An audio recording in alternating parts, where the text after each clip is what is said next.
Machine dernier cri et tablette tactile. L'usine noire et poussiéreuse, c'est terminé. C'est bien la nouvelle image que les métiers de l'industrie veulent renvoyer.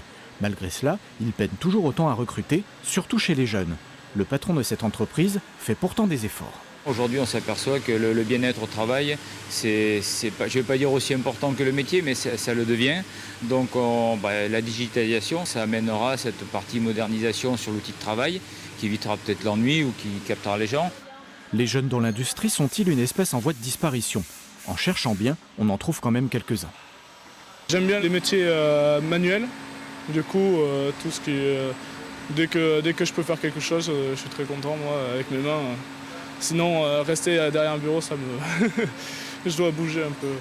Les entreprises peinent à recruter, les pôles d'enseignement aussi. Le pôle formation de l'Union des métiers de l'industrie forme 300 apprentis chaque année. Soudure, maintenance, usinage, les formations sont variées, les débouchés assurés, mais il manque des candidats. Donc là, l'idée, c'est d'aller voir l'historique pour consulter justement notre journal de bord.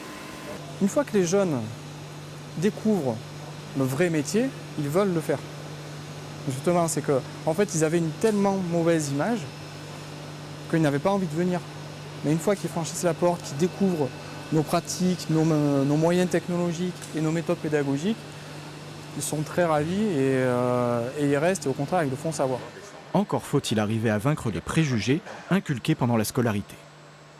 Les voies professionnelles en apprentissage, c'est considéré comme les voies de garage, donc c'est pas très. Ils nous incitent pas à se tourner vers quelque chose d'autre que le lycée général. Vraiment, c'était la direction à suivre selon les professeurs, alors que du coup, non, on a une meilleure possibilité de trouver du travail après avoir eu des diplômes ici. Casque de réalité virtuelle et poste de soudure en réalité augmentée.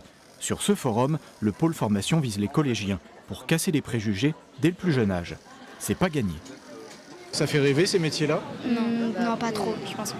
Non. Ouais, en fait, non, pas trop. Un peu. Ça fait vraiment un peu rêver parce que c'est assez intéressant. Oui, c'est ludique. Aujourd'hui, que ce soit les métiers de l'industrie, qu'on soit demain boulanger, carreleur, maçon, ce n'est pas réservé à des gens qui sont forcément en échec scolaire. Le pôle formation ouvrira en 2024 2 centres à Brive axés sur les nouvelles technologies. Une vitrine pour les métiers industriels. En Limousin, 2200 postes sont encore à pourvoir dans ce secteur.